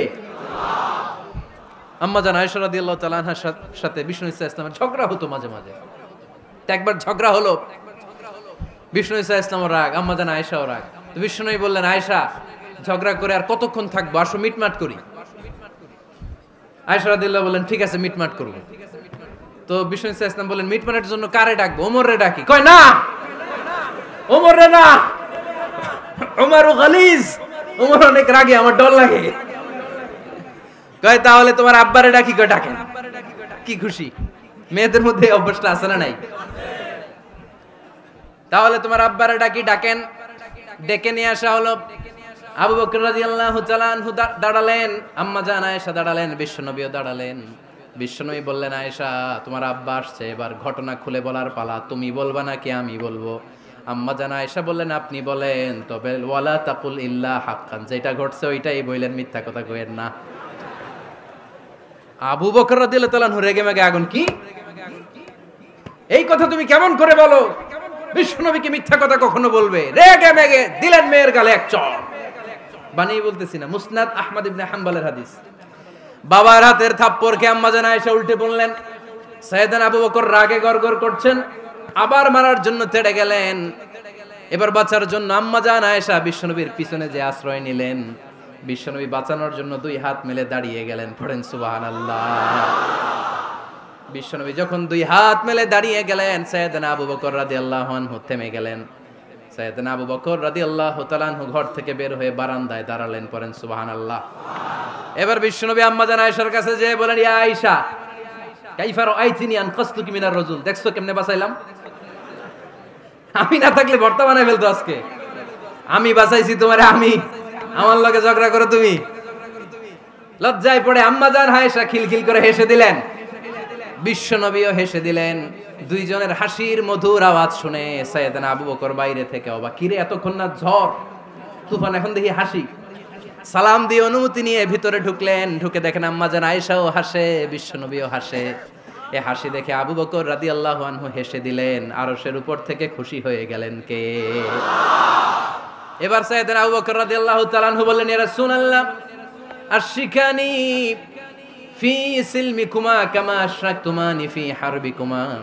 ও নবী, যুদ্ধ লাগলে, দুইজন যুদ্ধ লাগলে মীমাংসার জন্য যেমনি আমারে ডাকেন, এরকম হাসি আর আনন্দের মুহূর্তেও আমারে একটু ডাকেন। আশিকানি ফি সিলমিকুমা কামা আশরাকতুমানি ফি হারবিকুমা। নবী, আপনাদের মধ্যে ঝগড়া লাগলে সন্ধি করার জন্য আমারে যেমনি ডাকেন, আপনাদের হাসি খুশি আনন্দ খুনসুটি এই মজাদার মুহূর্তগুলোতে আমারে বঞ্চিত রাখেন না, আমার একটু ডাকেন। সুবহানাল্লাহ পড়েন। এই মুসনাদ আহমদ ইবনে হাম্বলের হাদিস শোনার উদ্দেশ্য হচ্ছে, বিশ্বনবী প্রথমে ওমর ফারুকের নাম বলেছিলেন। সাইয়েদনা আয়েশা বলে, না আমি ডরাই। হাইবাত, দিস ইজ কল্ড হাইবাত ওমর। একবার বিশ্বনবীর সব বিবিরা ধরলেন, ও নবী আমাদেরকে এটা দেন, ওইটা দেন, ঘরে এটা নাই, ওইটা নাই, ওইটা নাই। বিশ্বনবীকে, আমার কাছে কিচ্ছু নাই, যদি এমনি আমার বউ হয়ে থাকতে চাও থাকো, তাহলে যা, তা না হলে যা লাগবে কিনে দেব, সাথে সাথে তালাকও দিয়ে দিব। কিছু দিতে পারবো না, আমার নাই তো, সামর্থ্য নাই। কিন্তু বিবিরাও ছাড়া না, এটা দেন ওইটা দেন। বিশ্বনবী রহমতের নবী, বিবিদেরকে বুঝাতেও পারেন না। বিবিরা আবদার করতেছে, নবী এটা লাগবে, ওইটা লাগবে। ইন দ্য মিন টাইম বিশ্বনবী একজনের সালাম শুনতে পেলেন। কে যেন দরজায় দাঁড়িয়ে বলতেছে, আসসালামু আলাইকুম। বিশ্বনবী দরজার দিকে তাকালেন, তাকিয়ে বললেন, ওয়া আলাইকুমুস সালাম। আর বুঝতে পারলেন এটা আমার ওমরের সালাম। সালাম দেওয়ার পরে বিবিদের দিকে তাকায় দেখে একজন বিবিও নাই, সব অন্দর মহলের ভিতরে দৌড়। সুবহানাল্লাহ পড়তে পারলেন না? This is our super hero Omar. এরকম ওমর একটা লাগবে, চিল্লায় বলেন কয়টা? একটা ওমর গোটা বিশ্বকে সোজা করে দিবে। একটা ওমর সবল আর দুর্বলের সব পার্থক্য দূর করে দিবে। মাজলুমের উপর জালিমের অত্যাচারের অবসান ঘটায় দিবে। গোটা বিশ্বটাকে সাম্য, মৈত্রী, ভালোবাসার ইনসাফ দিয়ে পরিপূর্ণ করে দিবে। সেই ওমরের অপেক্ষায় আমরা। নিজের ছেলেকে 80টা বেত মেরেছেন। কয়টা? 80টা বেত মেরেছে। এই ব্যাপারে অনেকগুলো বর্ণনা পাওয়া যায়। সবচেয়ে সহিহ বর্ণনা হচ্ছে মুয়াত্তা ইমাম মালিকের বর্ণনা। ওমর ফারুক রাদিয়াল্লাহু তাআলা আনহুর ছেলে আব্দুর রহমান মারুফুন বিআবি শাহমা ছিলেন মিশরে। ওখানে নাবিজ খেয়েছিলেন। নাবিজ হচ্ছে আরব দেশের লোকেরা দুধের মধ্যে শক্ত খুরমা রাত্রেবেলা ঢেলে দিত। ঢেলে দিলে সারা রাত ওই খুরমার রসটা দুধের সাথে মিশে দুধটা লাল হয়ে যেত। এটারে সকালবেলা খেত, খুব সুস্বাদু। এটাকে বলে নাবিজ। কিন্তু এটা রাতে ভিজাইলে সকালেই খাইতে হয়, রেখে দিলে আবার একটু সমস্যা হয়। এটা অনেকটা তারির মতো হয়ে যায়, মাতলামি চলে আসে। তো ওমরে ফারুকের ছেলে নাবিজ খেয়েছেন, মদ খাননি, নাবিজ, কিন্তু নাবিজ খাওয়াতে সাকরান চলে এসেছে। সাকরান চলে আসাতে এটা যখন প্রমাণিত হয়েছে, আমর ইবনে আস রাদিয়াল্লাহু তাআলা আনহু নাকে 80 বেত মেরেছেন মিশরে। কয় বেত? নিয়ম হচ্ছে সবার সামনে, কিন্তু সবার সামনে না মেরে একটু গোপনে মেরেছে। এই তথ্য যখন ওমরে ফারুকের কাছে এসেছে, উনি বললেন না, মারতে হবে সবার সামনে, আলাদা মারলা কেন? ও মদিনায় ফিরে আসলে আমি আবার 80টা মারব। মদিনায় ফিরে আসার পরে সাইয়েদনা ওমরে ফারুক ওই আগের 80টারে আর ধরেন নাই, নিজ হাতে আবার 80টা বেত মেরেছেন। এই বেত মারার 1 মাস পরে এই আবু শাহমা ইন্তেকাল করেছে। অনেক ঐতিহাসিক বলে এই বেতের আঘাতে মরেছে, কেউ কেউ বলেছে নিজের রোগের কারণে মরেছে। কিন্তু দিস ইজ দ্য ইনসাফ সিস্টেম অফ উমর। নিজের ছেলে বলে ছেড়ে দেয় নাই। এখন নিজের ছেলে হইলে 7 খুন মাফ, নেতার ছেলে হইলে 10 খুন মাফ, এলাকার মোড়লের ছেলে হইলে 10 খুন মাফ। নো পার্শিয়ালিটি ইন ইসলাম। ইসলামে পার্শিয়ালিটি নাই। আপনি নেতার ছেলে হন, আপনি বিজনেস ম্যাগনেটের ছেলে হন, আপনি যেই হন না কেন, ইসলামের দৃষ্টিতে সবাই সমান। চিল্লায় বলেন ঠিক কিনা? বানু মখজুমিয়া গোত্রের এক নারী চুরিতে ধরা পড়ল। সাহাবারা বললেন, নবী, মদিনার সবচেয়ে ভেরি প্রেস্টিজিয়াস এন্ড ডিগনিফাইড ফ্যামিলির মেয়ে, আপনি হাত কাটেন না, কারণ ইসলামের নিয়ম চুরি করলে কি কেটে দাও। বিশ্বনবী বললেন, বলো কি? হাত না কাটার জন্য তোমরা আমাকে রেকমেন্ড করছো? এটা আল্লাহর আইন। পৃথিবীর কেউ রেকমেন্ড করলো শোনার ক্ষমতা আমার নাই, কারণ আইনটা দিয়েছে কে? আল্লাহ। লাউ কানাত ফাতিমাতু বিনতি মুহাম্মাদিন সারাকাত লাকাতা মুহাম্মাদুন ইয়াদাহা। আরে বনু মাকসুমিয়া মেয়ে তো দূরের কথা, আমার কলিজার টুকরা ফাতেমাও যদি আজ চুরিতে ধরা পড়তো, তার হাত কেটে দিতে আমি 1 মিনিটও দেরি করতাম না। দিস ইজ ইসলাম। এই হচ্ছে ওমরে ফারুকের মানাকিব। এরকম ওমরে ফারুক কয়টা লাগবে? আওয়াজ করে বলতে হবে, কয়টা লাগবে? একটা লাগবে। এই সাইয়েদনা ওমরে ফারুক মদিনার প্রথম চিফ জাস্টিস ছিলেন। সর্বপ্রথম উনার পরামর্শে সাইয়েদনা আবু বকর রাদিয়াল্লাহু তাআলা আনহু কোরআনকে সংকলন করেছেন। আমরা এই যে কোরআন পড়ি 30 পারা, এমদাদিয়া লাইব্রেরির 114টা সূরা, কত সুন্দর সন্নিবেশ করা হয়েছে, এখানে সাজানো হয়েছে। আল্লাহর হাবিব সাল্লাল্লাহু আলাইহি ওয়াসাল্লামের সময় কি এরকম কোরআন ছিল নাকি? ছিল না। খেজুর পাতার মধ্যে, গাছের বাকলের মধ্যে, ওটের বড় হাড্ডির মধ্যে আর পাথরের মধ্যে খোদাই করা কোরআন ছিল। সাইয়েদনা আবু বকরের সময় রাদিয়াল্লাহু তাআলা আনহুর সময় যুদ্ধ হলো, 70 জন হাফেজ সাহাবী ইন্তেকাল করলেন। সাইয়েদনা আবু বকর রাদিয়াল্লাহু তাআলা আনহুকে ডেকে ওমরে ফারুক বললেন, ও আবু বকর, এইভাবে হাফেজে কোরআন সাহাবীরা যদি দুনিয়া থেকে বিদায় হয়ে যায়, আল্লাহর কোরআনও তো বিদায় হয়ে যাবে। আমার পরামর্শ হলো আপনি সব বয়োজ্যেষ্ঠ সাহাবীদেরকে একসাথে করে কোরআনের সব কাগজগুলোকে একসাথে করে একটা নির্ধারিত কপির মধ্যে কোরআনকে সংকলন করে ফেলেন। সাইয়েদনা আবু বকর বললেন, যেটা আমার নবী করে না, এটা আমি কেমনে করি?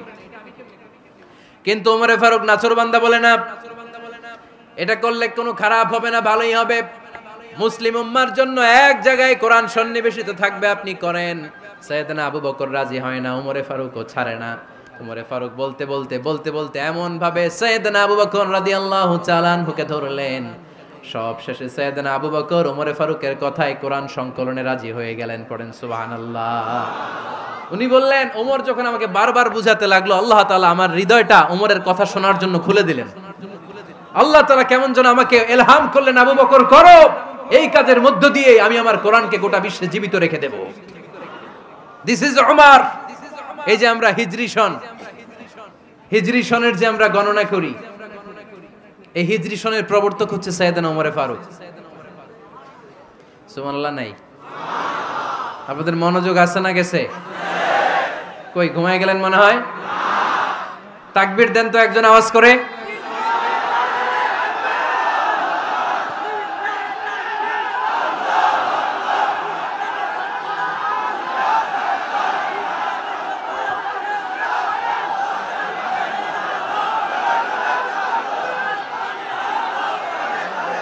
মাশাআল্লাহ, মাশাআল্লাহ। বসেন বসেন, এখনই শেষ করে দেব কিছু সময়ের মধ্যে। আমরা একসাথে বিদায় নিব ইনশাআল্লাহ। ওঠা বসা করবেন না, ওঠা বসা করবেন না, বসেন। সাইয়েদনা ওমরে ফারুক এই হিজরি সনের গণনা শুরু করেছেন। সাহাবারা বলল, আমিরুল মুমিনিন, খ্রিস্টানদের ঈসাই সন আছে, আমাদের মুসলমানদের কোনো সন নাই।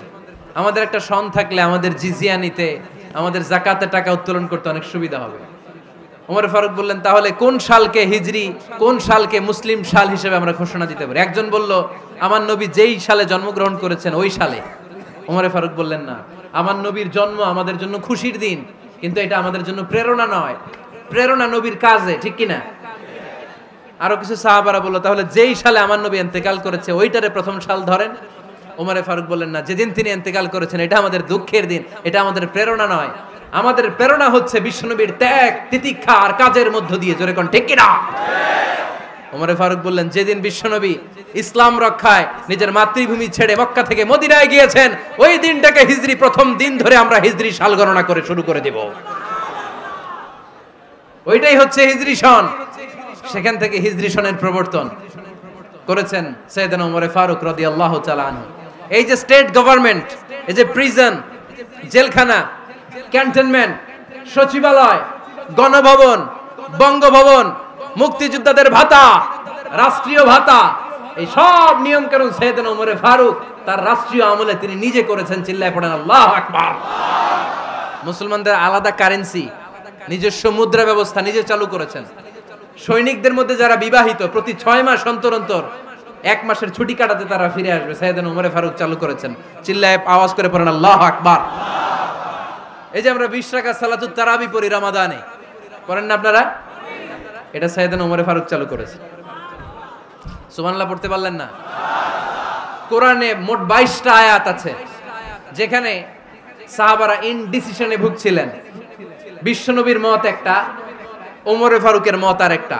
এই 22 জায়গায় আল্লাহ তাআলা বিশ্বনবীর মতের পক্ষে আয়াত নাজিল না করে ওমর ফারুকের মতের পক্ষে কোরআনের আয়াত নাজিল করেছেন। আওয়াজ করে পড়েন আল্লাহু আকবার। এদিকে উঠলেন কেন আপনারা? যারা উঠছেন আমার দিকে তাকান।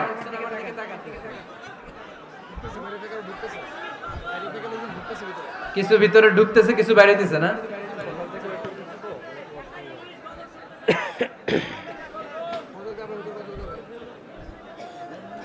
সাইয়েদনা ওমর ফারুক, আমরা সাহাবীদের জীবন চরিত পড়তে চাই না, কত যে অনুপ্রেরণামূলক দৃষ্টান্ত সাইয়েদনা ওমর ফারুক আমাদের জন্য রেখে গিয়েছেন।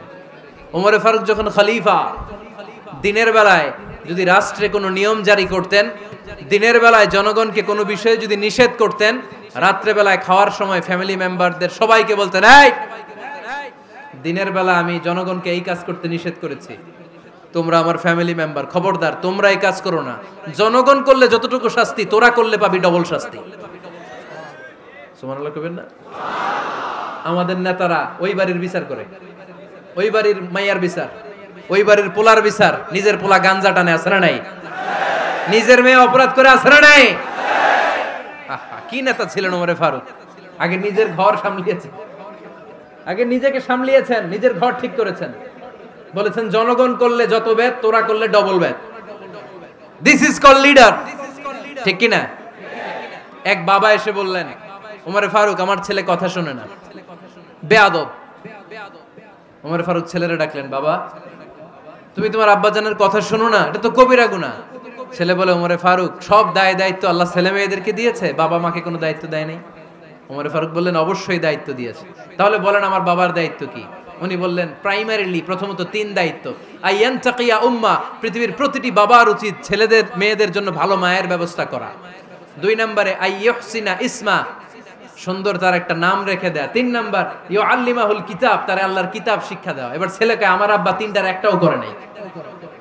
এবার ওমর ফারুক রেগে গেলেন, বাবার কাঁধে ধরলেন, বললেন তুই ছেলের জন্য বিচার নিয়ে আসলি, তোর 3টা দায়িত্বের একটাও তুই পালন করিস নাই। ছেলে বলে, আমিরুল মুমিনিন, আমার মা নর্তকী, আমার মা মাজুসি, আমার মায়ের মধ্যে কোনো আদব কাদব নাই, সুন্দরী দেখে আমার মারে বাবা বিয়ে করছে, আমার মায়ের কাছ থেকে জীবনে কিছু শিখি নাই। 2 নাম্বার সাম্মানি খানফাসা, আমার বাবা আমার নাম রেখেছে চামচিকা। কি নাম রাখছে? এটা নাম হইলো একটা, এরকম উল্টাপাল্টা নাম আছে না নাই? না, এগুলো রাখবেন না।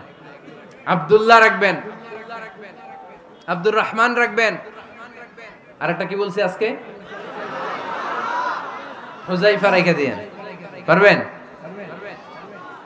ওয়ালাম ইউআল্লিমনি হারফাম মিন কিতাবিল্লাহ আমিরুল মুমিনিন, শুধু তাই না, আল্লাহর কোরআনের একটা অক্ষর আমার বাবা কোনোদিন আমারে শিক্ষা দেয় নাই। ওমর ফারুক রেগে গেলেন, এবার বাপের কান্দে ধইরা মারতে শুরু করলেন। তুই পোলার নামে বিচার নিয়ে আইছিস, তোরে মার দিমু আগে। এরকম নেতার দরকার আছে না নাই? মদিনায় এক লোক তার বউরে রাগের চোটে 100 তালাক দিয়ে ফেলছে।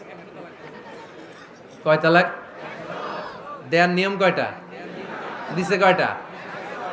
এবার স্ত্রী কাঁদতে কাঁদতে এসে বলে, আমিরুল মুমিনিন দেখেন, আমার স্বামী আমারে রেগে মেগে 100 তালাক দিছে। ওমর ফারুক বললেন, দইরা নিয়ে এটারে। নিয়ে আসা হলো। ওমর ফারুক বললেন, কয়টা তালাক দিয়েছো? কয় 100টা। কেন দিছো? কয় মাথা গরম আছিল। এরকম আছে না? তালাক দেওয়ার সময় সব তালাক, তুই তালাক, তোর মা তালাক, তোর বোন তালাক, সব তালাক। তালাক দিবে ওয়াইফ রে, দিতেছে সবাই রে। তোমারে ফারুক বললেন, দিবে 3টা, 100টা দিলা কেন? কয় মেজাজ গরম ছিল। কয় দাঁড়া, আত-তালাকু মিন শাআইরিল্লাহ, তালাক হচ্ছে আল্লাহর দেয়া বিধানের একটা নিদর্শন, এটা নিয়ে তুই খামখেয়ালি করলি। আমার রায় শোন, আমার রায় হচ্ছে 3 তালাকে তোর বউ তালাক, বাকি 97 তালাক তোর পিঠের উপরে পড়বে। এরকম বিচারের দরকার আছে না নাই? এরকম দৃষ্টান্তমূলক বিচার যদি বাংলার জমিনে দেয়া হতো, আর কোন নারী ধর্ষিতা হতো, আর কোন নারীকে অ্যাসিড মারা হতো, আর কোন নারী যৌতুকের জন্য কান্না করত? একটা আমল লাগবে, বেশি না। কয়টা লাগবে? তিনি গভর্নর সিস্টেম চালু করেছিলেন, governor system, Islamic state. Bahrain, Yemen, মিসর, কুফা, বসরা, মক্কা, মদিনা, এই 7 জায়গায় 7 জন গভর্নর পাঠিয়েছেন। তাদের থেকে তথ্য নিতেন। এই গভর্নর সিস্টেম উনি বানিয়েছেন। সাইয়েদনা আমর ইবনে আল-আস রাদিয়াল্লাহু তাআলা আনহুকে পাঠিয়েছেন মিশরে। মিশরে একটা দৌড় প্রতিযোগিতা হতো। ওই দৌড় প্রতিযোগিতায় আমর ইবনে আল-আস রাদিয়াল্লাহু তাআলা আনহুর ছেলে অংশগ্রহণ করেছে, কিন্তু এক মিশরি ওই দৌড় প্রতিযোগিতায় চ্যাম্পিয়ন হয়ে গেছে। রানার্স আপ হয়েছে আমর ইবনে আল-আসের ছেলে। এবার মিশরি ফার্স্ট আর গভর্নরের ছেলে সেকেন্ড। রাগের চোটে আমর ইবনে আল-আসের ছেলে ওই মিশরির মাথার মধ্যে কয়েকটা বাড়ি মেরেছে। মিশরি বলে, আমার মারলা কেন? তুমি খেলায় পারো না, আমারে মারলা কেন? কয় আনা ইবনুল আকরামিন, আমি গভর্নরের পোলা, আমি যা বলবো এটাই হবে, আমার উপরে কথা নাই। মিশরি ওইখানে আর ঝগড়া বাঁধায় নাই, মনে দুঃখ নিয়ে মদিনায় চলে আসলেন। এসে বললেন, আমিরুল মুমিনিন, আপনি আমর ইবনুল আস রাদিয়াল্লাহু তাআলা আনহুকে মিশরের গভর্নর বানিয়ে পাঠিয়েছেন। একটা প্রতিযোগিতায় আমি চ্যাম্পিয়ন হয়েছি, ওনার ছেলে হয়েছে রানার আপ। কেন সে চ্যাম্পিয়ন হতে পারে নাই? এই কারণে আমার মাথায় লাঠি দিয়ে 3টা বাড়ি মেরে। বিচারটা দিছে কার দরবারে? কথা বুঝেন নাই বোধহয়? ওমর ফারুকের দরবার। ওমর ফারুক বললেন, তাই আগামী বছরের অমুক তারিখ আমি সব গভর্নরদেরকে ডেকে হিসাব নেই, তো ওই দিন তুই থাকবি, পারবি না? মিশরে বলে, পারবো মানে অবশ্যই পারবো। ওই দিন 7 রাজ্য থেকে 7 গভর্নর হাজির, গভর্নরদের ছেলেরাও হাজির, মিশরীয় হাজির। 7 গভর্নরের কাছ থেকে 7 এলাকার খোঁজ খবর নেয়ার পরে ওমরে ফারুক বললেন, আইনাল মিসরি, মিশরি লোকটা কই, এদিকে আয়। মিশরি সামনে আসার পরে বলল, আমর ইবনুল আস, তুমি মিশরের গভর্নর, তোমার ছেলে সহ তুমি আসো। আমর ইবনুল আস এসে সামনে বসে রইলেন। এবার বললেন, ও আমর ইবনুল আসের ছেলে, তুমি নাকি ইবনুল আকরামিন গভর্নরের ছেলে, তুমি যা বলবা মিশরে নাকি তাই হবে, তোমার নাকি অনেক দাপট।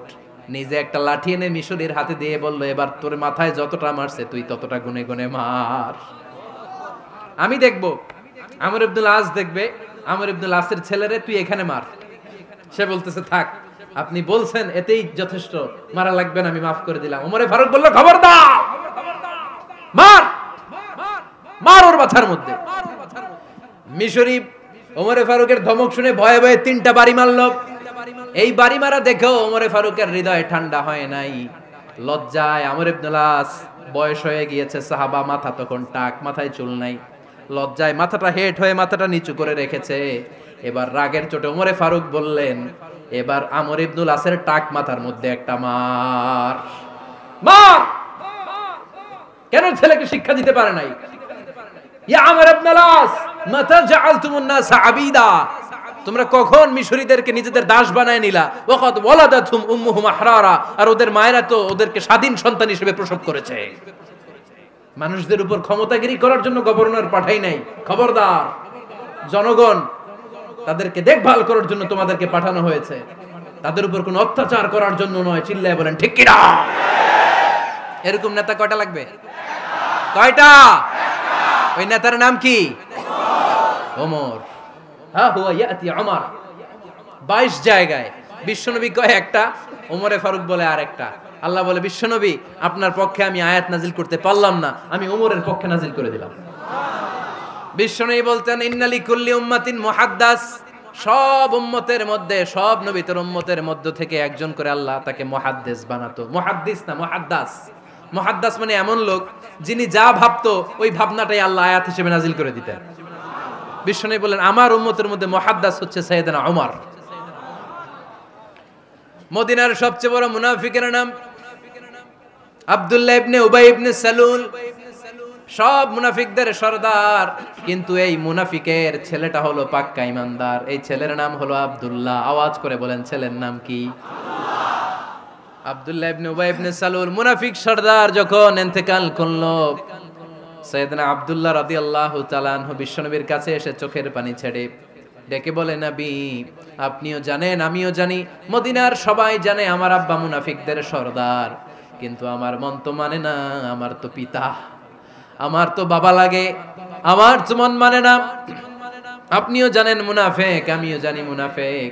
নবী আপনার দরবারে কিছু আমি চাই না, আপনার গায়ের একটা জামা দেন, আপনার জামাটা পরিয়ে আমার বাবারে দাফন দিব। এর উসিলায় যদি আমার আব্বারে আল্লাহ মাফ করে দেয়, দয়ার নবী মায়ের নবী জামা খুলে দিয়ে দিলেন। পড়েন সুবহানাল্লাহ। আব্দুল্লাহ রাদিয়াল্লাহু তাআলা আবার আবদার চললেন, নবী জানি আমার বাবা মুনাফিক, কিন্তু আমার তো বাবা, আপনার দরবারে ফরিয়াদ, আপনি নিজে যে আমার বাবার জানাজার নামাজের ইমামতি করবেন। দয়ার নবী মায়ার নবী জানাজার নামাজে যেতে চাইলেন। ওমরে ফারুক বললেন, নবী না, খবরদার আপনি উবাই ইবনে সালুলের জানাজায় যাবেন না। বিশ্বনবী জোর করে যেতে চাইলেন। সাইয়েদনা ওমরে ফারুক বিশ্বনবীর জামা পেছন থেকে টেনে ধরলেন। আল্লাহু আকবার। টেনে ধরলেন, যাবেন না আপনি। ওমরে ফারুকের হাত থেকে হ্যাচকা টান মেরে জুব্বা টান দিয়ে বিশ্বনবী জানাজায় চলে গেলেন। রব্বুল আলামিন আয়াত নাজিল করলেন, ইস্তাগফির লাহুম আও লা তাস্তাগফির লাহুম ওয়া ইন তাস্তাগফির লাহুম ৭০ মাররাতান ফালান ইয়াগফিরাল্লাহু লাহুম। নবী গো, একবার নয়, দুইবার নয়, ৭০ বারও যদি এই মুনাফিকের জন্য আপনি ক্ষমা চান, তার জন্য ক্ষমা নাই, তার জন্য আছে জাহান্নাম। ওয়ালা তাকুম, আপনি যাবেন না আলা কবরি, কখনো তাদের জানাজায় যাবেন না। এই যে একটা ভুল করে ফেলছেন, এটা এবারই শেষ, এরপরে আর যাবেন না। সাইয়েদনা ওমরে ফারুকের পক্ষে আল্লাহ তাআলা কোরআনের আয়াত নাজিল করে দিলেন। চিল্লায় পড়েন আল্লাহু আকবার। এভাবে 22টা জায়গায় ওমরে ফারুক যা বলেছে, এটা নিয়ে একটা আলাদা আলোচনা হইতে হবে। আলাদা একটা আলোচনা লাগবে যে 22টা আয়াতে আল্লাহ তাআলা বিশ্বনবীর পক্ষে কোরআনের আয়াত নাজিল না করে সাইয়েদনা ওমরে ফারুকের পক্ষে আয়াত নাজিল করেছেন। চিল্লায় পড়েন সুবহানাল্লাহ। ওই ওমরে ফারুককে আমাদের মডেল বানানোর দরকার আছে না নাই? ওই ওমরে ফারুকের জীবনী আমাদের ছেলে মেয়েদেরকে পড়ানোর দরকার আছে না নাই? আমাদের ভবিষ্যৎ প্রজন্ম এগুলো জানে না। ওরা সালমান খান দেখে বড় হয়, ওরা শাহরুখ খান দেখে বড় হয়, ওরা ঋত্বিক রোশনকে দেখে বড় হয়, ওরা মনে করে যে এরাই বড় সুপার হিরো। আমাদের যে কত বড় সুপার হিরো আছে এরা জানেই না। নতুন প্রজন্মের কর্ণকোহরে সাইয়েদনা ওমরে ফারুকের ইতিহাস পৌঁছে দেওয়ার দরকার আছে না নাই? ওমরে ফারুকের ইন্তেকালের ঘটনাটা বলেই আমরা মুনাজাতের দিকে যাব। শুনবেন? শুনতে চান? উনি স্বপ্নে দেখলেন একটা লাল মোরগ ওনাকে 3টা ঠোকর মেরেছে। কয়টা? উনি জুমার নামাজে, জিলহজ মাসের শেষ সপ্তাহে জুমার নামাজে বললেন যে একটা লাল মোরগ 3টা ঠোকর মেরেছে। মুগীরা ইবনে শুবা রাদিয়াল্লাহু তাআলা আনহুর দাস আবু লুলু আল মাজুসি, এই লোকটা খঞ্জর বানাতে পারতো। মুগীরা রাদিয়াল্লাহু তাআলা আনহুর দাস। মুগীরা প্রতিদিন 4 দিরহাম করে চার্জ করতো, যেহেতু দাস। সে এসে বিচার দিল, আমিরুল মুমিনিন, মুগীরা আমার থেকে বেশি টাকা চায়, জুলুম করে। ওমরে ফারুক বললেন, তাই? তুমি কি কাজ জানো? বলে, আমি খঞ্জর বানাতে জানি। বাড়ি কই? পারস্য। আরে তুমি খঞ্জর বানাতে জানলে তো 4 দিরহাম অনেক কম, সে তো আরো বেশি টাকা নেওয়া দরকার ছিল তোমার থেকে। আবু লুলুর এই কথা পছন্দ হয় নাই। সে কয়, ওমর তুমি সবারে দয়া দেখাও আর আমার ক্ষেত্রে কঠিন নিয়ম বানাইলা, দাঁড়াও এই নিয়ম তোমারে আমি দেখাবো। এই রাগে সে বাড়িতে যে একটা খঞ্জর বানালো। কি বানালো? খঞ্জর চিনেন? ছোট্ট ছুরি। কিছুদিন আগে ওমানের সুলতান কাবুস ইন্তেকাল করেছে, জানেন আপনারা? ওনার এই কোমরের মধ্যে খঞ্জর থাকতো, ছবিতে দেখছেন? আরব শায়েখ যারা সুলতান আমির, কোমরে কি থাকে? ছোরা থাকে, খঞ্জর। সে বাসায় যে একটা খঞ্জর বানালো, যেই খঞ্জরের দুই মাথা, লাহু রাসান ওয়া মাকবাদাতুহু ফি ওয়াসাতি, আর ধরার হ্যান্ডেলটা মাঝখানে, এদিকেও ছুরি এদিকেও ছুরি, যাতে এইভাবে মারা যায়। সে ধার দিতে লাগলো আর বলল, ওমর দাঁড়াও, তোমারে আমি দেখাবো। ওমরে ফারুক মসজিদে নববীর ইমাম, ফজরের নামাজের সময় এ আবু লুলু আল মাজুসি বুরনুস পরে, চাদর পরে, লুকিয়ে লুকিয়ে, সে অগ্নি উপাসক, মুমিন নয়। ওমরে ফারুককে অ্যাটাক করার জন্য গেলেন মসজিদে নববীতে। ওয়াকানু ইউসাল্লুনা বিগালাস, তখন ওনারা অন্ধকারে নামাজ পড়তো। নামাজের সময় যখন হলো, লুকিয়ে লুকিয়ে প্রথম কাতারে ওমরে ফারুকের পিছনে মুয়াজ্জিনের পাশেই দাঁড়ালেন, হাতে খঞ্জর। একামত হলো, ওমরে ফারুক সালাত শুরু করলেন, ফজরের সালাত, আল্লাহু আকবার। নামাজ শুরু করলেন, সূরা ফাতিহা বললেন। আরেকটা সূরা যখন পড়তে যাবেন, in the mean time Abu Lulu এই খঞ্জর নিয়ে ওমরে ফারুকের বুকের মধ্যে 3টা স্টেবিং করলেন। একটা মারলেন নাভির নিচে, মারার সাথে সাথে পাকস্থলী কেটে গেল। আরেকটা মারলেন পাজরে, পাজর ছিঁড়ে গেল। 3টা মারার পরে ওমরে ফারুক বললেন, কাতালানি আল কালব, এক কুকুর আমাকে মেরে ফেলেছে। পেছন থেকে এক সাহাবীকে টান মেরে সামনের দিকে নিয়ে গেলেন, তুমি নামাজের ইমামতি করাও। আর ওমরে ফারুককে বাকিরা ধরাধরি করে পেছনে নিতে আরম্ভ করলেন। আর এই আত্মাই আক্রমণ যে করেছে, সে কাতারের মাঝখান দিয়ে যেতে আরম্ভ করলো আর দুই দিকে ছুরি মারতে আরম্ভ করলো। 13 জন সাহাবীর গায়ে ছুরি মেরেছে, 7 জন সাহাবা স্পট ডেথ, জায়গায় মৃত্যু। এই ভয়ঙ্কর অবস্থা দেখে এক সাহাবী বুরনুস, এক ধরনের জুব্বা আছে মাথাওয়ালা, অনেকে জ্যাকেট পরছেন না এরকম মাথাওয়ালা, লম্বা জুব্বা আছে, আরবরা শীতে পরে মাথাওয়ালা, এই মাথাওয়ালা জুব্বা বের করে এক সাহাবী জালের মতো তার দিকে উড়ায় মারল। ওই বুরনুসের মধ্যে পেঁচিয়ে আবু লুলু মাটিতে পড়ে গেল আর সুইসাইড করে ফেললো, নিজের বুকে নিজে মেরে আত্মহত্যা। যেই সাহাবীকে ইমামতির জন্য দাঁড় করালেন, উনি ছোট্ট সূরা দিয়ে, প্রথম রাকাতে সূরা আল কাউসার, দ্বিতীয় রাকাতে সূরাতুল ইখলাস দিয়ে নামাজ শেষ। ওমরে ফারুক বেহুশ। ওমরে ফারুক কি? হ্যাঁ, বেহুশ। সবাই কান্নাকাটি করতেছে, সবাই দেখতে গেলেন, এখন হুঁশ ফিরে না। মুখের মধ্যে, মুখ খুলে রাষ্ট্রের চিকিৎসক মুখের মধ্যে দুধ দিলেন, ওই নাভি দিয়ে দুধ বের হয়ে যায়, পাকস্থলী কেটে ওখান দিয়ে দুধ বের হয়ে যাচ্ছে। তারা বললো, ওনারে বাঁচানো সম্ভব না, দেখেন হুঁশ ফিরে কিনা। হুঁশ ফিরলে ওনার পরে কে আমির হবে, উনি যেন প্যানেল ঠিক করে দিয়ে যায়। সবাই তাকিয়েছে ওমরে ফারুকের চোখের দিকে। আল্লাহর মেহেরবানিতে ঘন্টা খানিক পরে উনি চোখ খুললেন। চোখ খোলার পরেই বলেন নাই, ও মা আমি মরে যাই।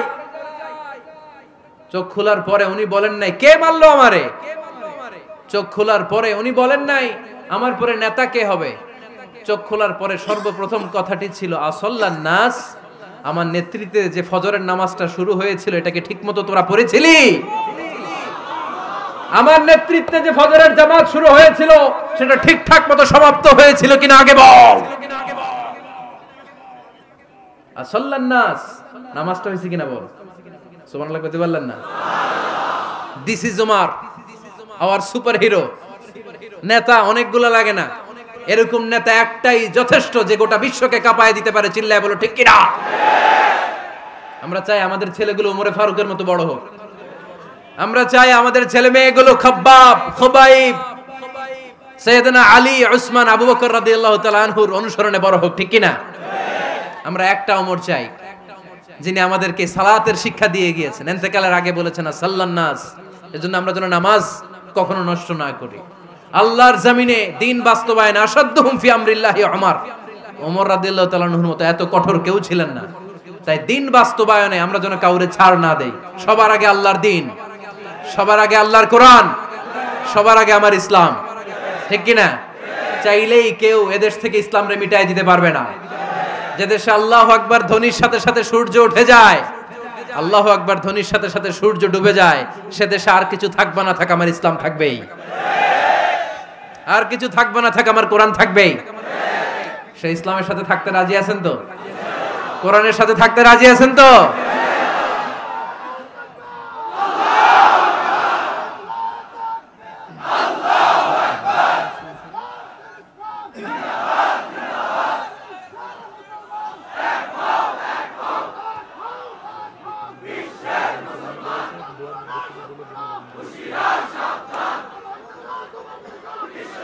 আল্লাহ আমাদের সবাইকে কবুল আর মঞ্জুর করে নেক, আমরা পড়ি আমিন।